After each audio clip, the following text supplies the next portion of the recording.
Il-Prim Ministru Robert Abela żar The Manor f'Taslima, residenza tal-Fondazzjoni Sebħ li toffri servizz ta' aftercare lil żgħażagħ u adulti li wara li jkunu għexu f'kura residenzjali jingħataw l-appoġġ li jkollhom bżonn biex jibnu ħajja aktar indipendenti.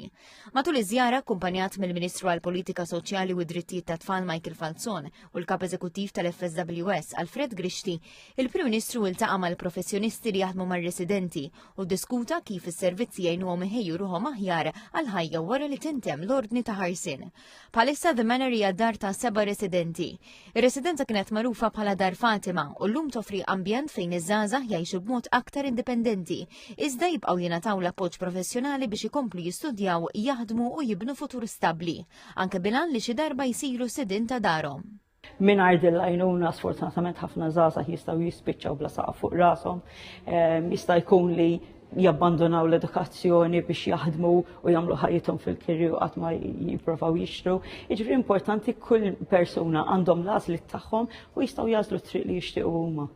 Il-ħaddiema soċjali spjegaw li dan l-appoġġ ma jaqafx meta żgħażagħ jitilqu mir-residenza, iżda jkompli fil-fażi kruċjali meta jkunu qed jibdew jgħixu għal rashom u jaffaċċjaw l-isfidi tal-ħajja adulta.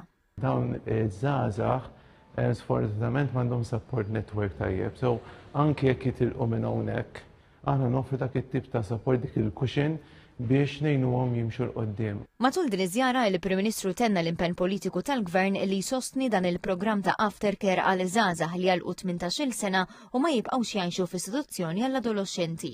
Qal li programm bħal dan jiggarantixxi aċċess għall-edukazzjoni u t-taħriġ saqa' fuq rashom fl-immedjat u appoġġ finanzjarju bilha li dawn iż-żgħażagħ ikollhom opportunità reali biex jibnu ħajja indipendenti.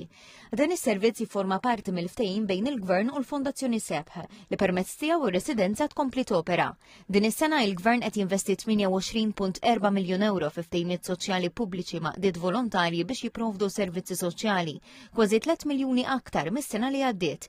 Il-Prim Ministru sostna li dan huwa investiment li jagħmel differenza konkreta fil-ħajja ta' persuni li jkunu għaddew minn esperjenzi diffiċli u traumatiċi, filwaqt li tenna li l-Istat se jibqa' joffri sosten tiegħu fil-mumenti kruċjali ta' ħajjithom.